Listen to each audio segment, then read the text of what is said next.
జిల్లాలో తుఫాను ప్రభావంతో చిరుజల్లులతో పాటు ఒక మోస్తారు వర్షం కూడా కురుస్తోంది. ఉదయం నుంచి కురుస్తున్న వర్షాలకు అక్కడక్కడ లోతట్టు ప్రాంతాలన్నీ జలమయమయ్యాయి. ఒంగోలులో లోతట్టు కాలనీలోకి నీరు వచ్చి చేరింది.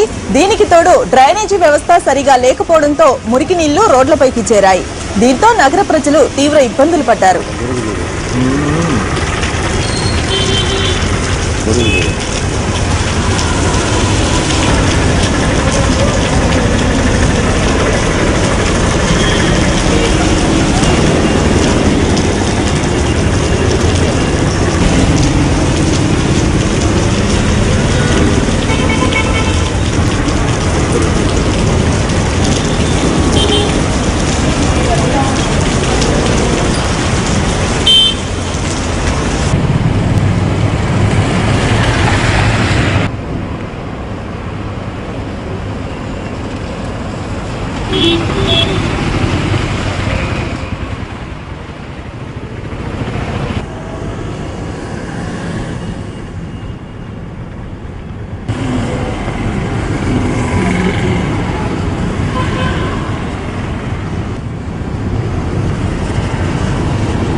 ప్రకాశం జిల్లాలో తుఫాను ప్రభావంతో చిరుజల్లులతో పాటు ఓ మోస్తారు వర్షం కురుస్తోంది.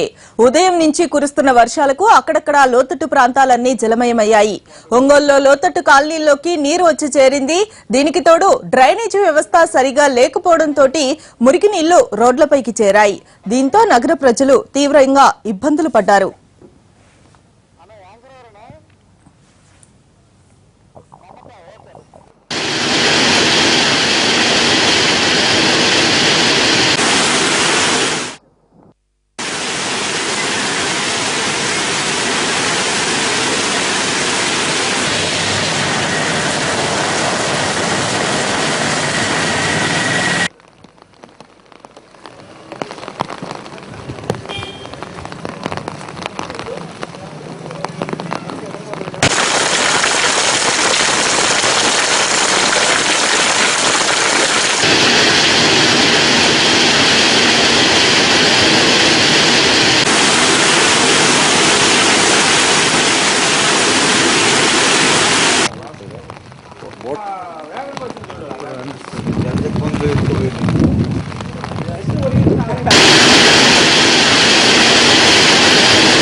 ఇల్లే అనుకుంటా పడింది.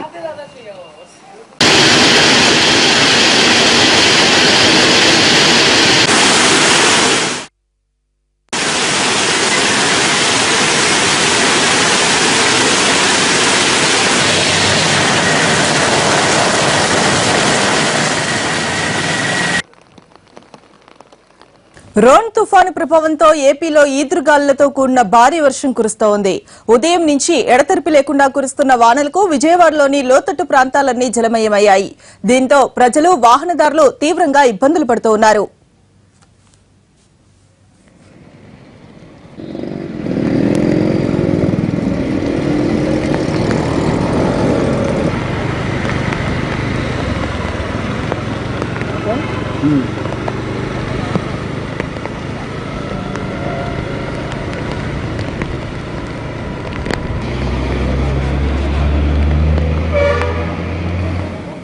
ప్రకాశం ప్రకాశం జిల్లాలో తుఫాను ప్రభావంతో చిరుజల్లులతో పాటు ఒక మోస్తారు వర్షం కురుస్తూ ఉంది.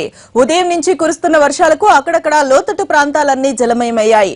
ఒంగోలులో లోతట్టు కాలనీల్లోకి నీరు వచ్చి చేరింది. దీనికి తోడు డ్రైనేజీ వ్యవస్థ సరిగా లేకపోవడంతో మురికి నీళ్లన్నీ రోడ్లపైకి చేరాయి. దీంతో నగర ప్రజలు తీవ్రంగా ఇబ్బందులు పడ్డారు.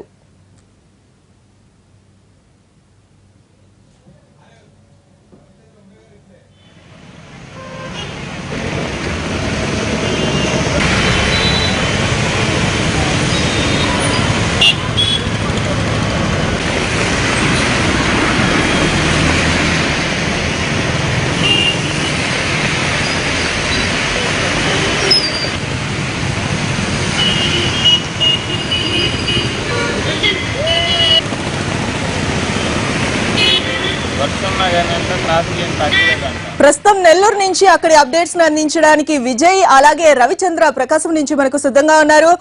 రవిచంద్ర, ముందుగా మీరు చెప్పండి, అక్కడ ఎటువంటి పరిస్థితి కనిపిస్తోంది? రోను ప్రభావం ఎంత మేరకు ఉంది? ఎన్ని లోతట్టు ప్రాంతాలు జలంలో ఇప్పుడు మునిగి ఉన్నాయి? అక్కడ ఉన్న పరిస్థితి ఏంటి? అధికారులు ఏం చెబుతూ ఉన్నారు?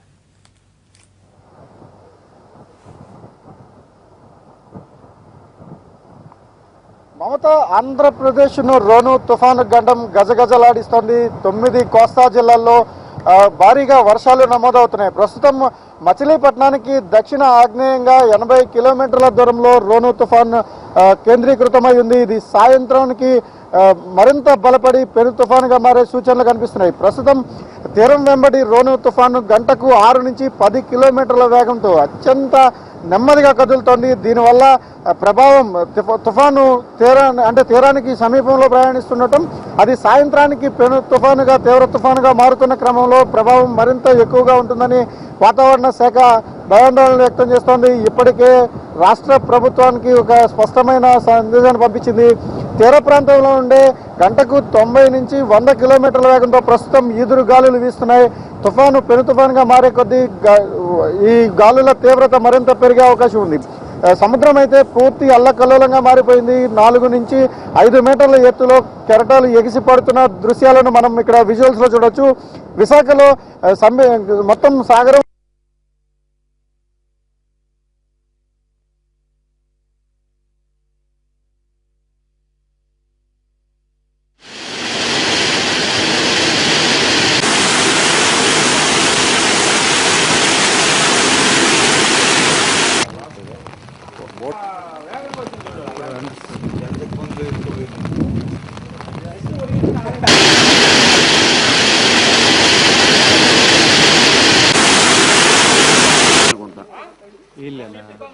ఇల్లే అనుకుంటా పడింది.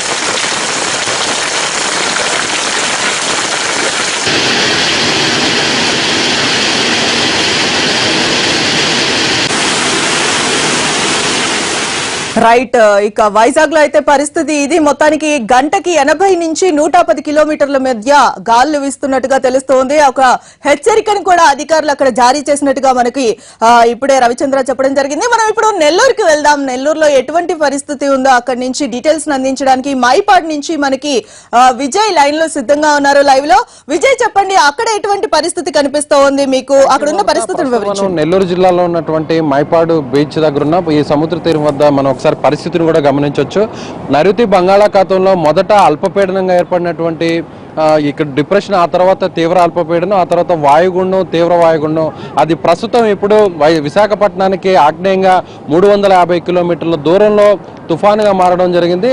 అయితే గడిచిన 48 గంటల నుంచి కూడా నెల్లూరు జిల్లా వ్యాప్తంగా కూడా భారీ వర్షాలు కురుస్తూ వచ్చాయి. అయితే ఇవాళ ఉదయం నుంచి కూడా కొంత తెరపునిచ్చినటువంటి పరిస్థితులు ఇక్కడ ఏర్పడ్డాయని చెప్పుకోవచ్చు. కానీ నిన్న రాత్రి నుంచి కూడా ఇప్పటి వరకు కూడా తీరం వెంబడి ఉన్నటువంటి ప్రాంతాలు కావచ్చు, అదేవిధంగా మండలాలు కావచ్చు, తీర ప్రాంత మండలాలంతా కూడా ఈదురుగాలులు కొంతమేర ఎక్కువగా ఉండడంతో ఇక్కడ ఉన్నటువంటి తీర ప్రాంత వాసులందరూ కూడా కొంత ఆందోళన చెందుతున్నటువంటి పరిస్థితులు ఇక్కడ నెలకొన్నాయని చెప్పుకోవచ్చు. అయితే ఇప్పటికే కూడా రోను తుఫాను రాబోయేటువంటి 48 గంటల్లో ఇది మరింత బలపడి తీవ్ర తుఫానుగా కూడా మారే అవకాశం ఉందని చెప్పి ఇప్పటికే వాతావరణ శాఖ హెచ్చరికలు జారీ చేసినటువంటి నేపథ్యంలో తీర ప్రాంత మండలాల్లో కూడా ఏదన్నా భారీ వర్షాలు కూడా నమోదయ్యే అవకాశం కూడా ఉందని చెప్పడంతో నెల్లూరు జిల్లా వ్యాప్తంగా అంతా కూడా అధికార యంత్రాంగం పూర్తిగా అలర్ట్ అయింది. ఇప్పటికే అటు ఎన్డీఆర్ఎఫ్ బృందం, అదేవిధంగా ఫైరు, ముఖ్యంగా పోలీసు, రెవెన్యూకి సంబంధించి కూడా ప్రత్యేకంగా కొన్ని బృందాలను కూడా ఏర్పాటు చేయడం జరిగింది. ఎక్కడైతే ముఖ్యంగా అవాంఛనీయ సంఘటనలు జరగడం, ముఖ్యంగా ఏదైనా అధిక వర్షపాతం నమోదై లోతట్టు ప్రాంతాల్లో ఒకవేళ ఎక్కువగా వర్షపు నీరు కానీ చేరినట్లయితే యుద్ధ ప్రాతిపదికన వారికి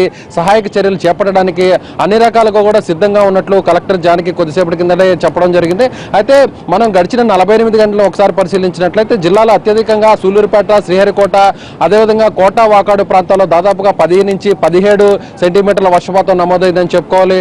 అయితే ముఖ్యంగా ఒక్కసారిగా నెల్లూరు నగరంలో ఉన్నటువంటి తూర్పు ప్రాంతంగా చెప్పుకునేటువంటి బాలాజీ నగర్, అదేవిధంగా ఉస్మాన్ సాగర్పేట, వహాబ్పేట ఈ ప్రాంతాల్లో 100 నుంచి 110 కిలోమీటర్ల వేగంతో నిన్న గాలులు వీచడంతో అక్కడ ఇప్పటికీ కూడా విద్యుత్ స్తంభాలంతా కూడా నేలకు ఒరిగిపోవడంతో ఇప్పటికి కూడా అక్కడ విద్యుత్ సరఫరా పునరుద్ధరణ కాని పరిస్థితి అక్కడ నెలకొందని చెప్పుకోవాలి. దాదాపుగా 2 రోజుల నుంచి కూడా అక్కడ నెల్లూరులో ఉన్నటువంటి బాలాజీ నగర్ వాసులందరూ కూడా అంధకారంలోనే మగ్గుతున్నారు. అయితే ఉదయం నుంచి కూడా ఎక్కడైతే వర్షాలు అధికంగా కురిసినటువంటి ప్రాంతాలు ఉన్నాయో, ముఖ్యంగా ఈ తుఫాను ప్రభావిత ప్రాంతాలుగా అత్యధిక వర్షపాతం నమోదైనటువంటి ప్రాంతాలు ఉన్నాయో, సూలూరుపేట కావచ్చు, అదేవిధంగా తడ కావచ్చు, ఈ ప్రాంతాలన్నింటి కూడా జిల్లాకు సంబంధించినటువంటి మంత్రి నారాయణ సూలూరుపేటలో, తడలో ప్రత్యేకంగా అధికారులతో కూడా సమీక్ష నిర్వహించడం జరిగింది.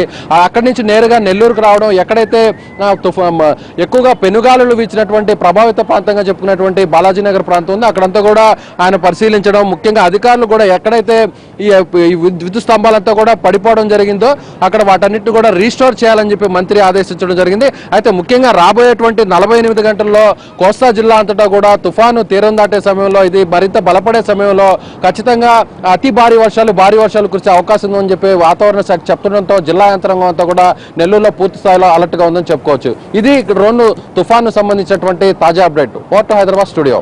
Right Vijay, thank you very much సమాచారం అందించినందుకు. మొత్తంగా మరొక 2 రోజుల పాటు వర్ష సూచన ఎక్కువగా ఉండడంతో ముంపు ప్రాంతాల్లో ఉన్న ప్రజలంతా కూడా అలర్ట్ గా ఉండాలని చెప్పేసి